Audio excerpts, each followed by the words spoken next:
Good morning guys.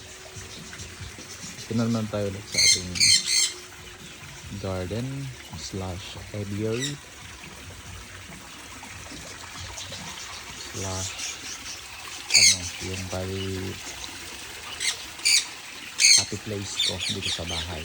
So this is my my collection of birds.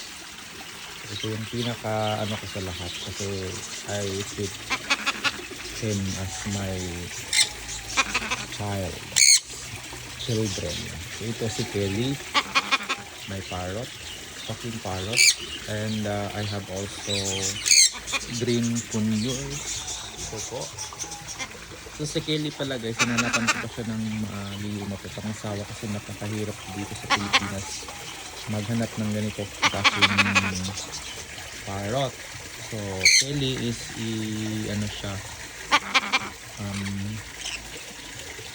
yellow crown Amazon.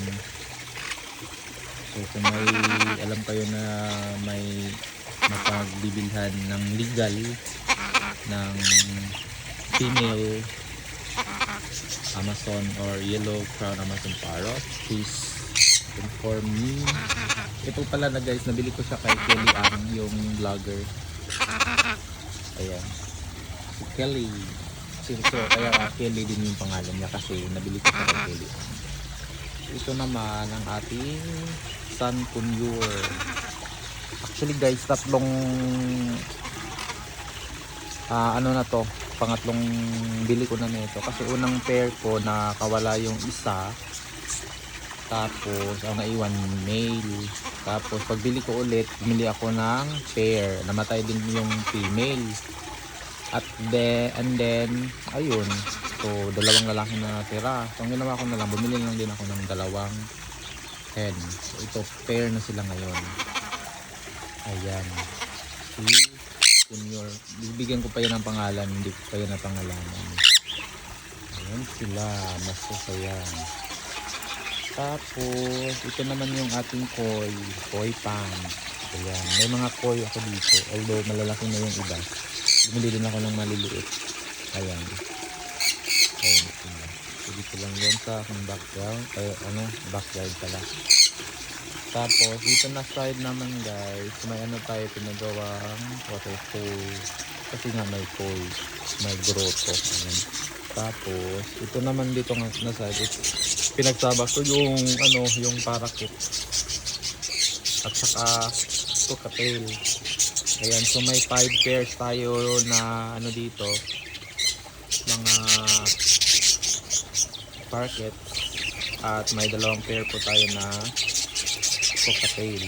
Ayan, tapos dito naman, ayan sila, yan, Indian ringneck. So naghahanap ako ng pares na yung green at saka blue na Indian ringneck. Ayan sila guys. Tapos dito naman sa taas, ayan, may assorted pinches tayo dyan. May owl pinches, firetail pinches, golden pinches, zebra pinches, ayan po, marami pa. At may society pinches. Ayan guys. So baka kayo guys, all my birds are acquired legally. So may mga papilis yan. Ayan. Kaya ayun po. Kasi iwas tayo sa mga yung mga illegal trading. So bumili lang talaga ako doon sa mga legit seller, aviaries at known breeder. Ayun po. Kagaya nito na Kelly, binili ko sa kay Kelly Ang. So search nyo si Kelly Ang guys, napakarami niyang bird. Hello! Hello! Hello! Parang wala sa mood ko si Kelly. Ayaw mo salita. So yun lang po guys. Thank you for watching and follow for more. Bye for now. See you again in the next vlog.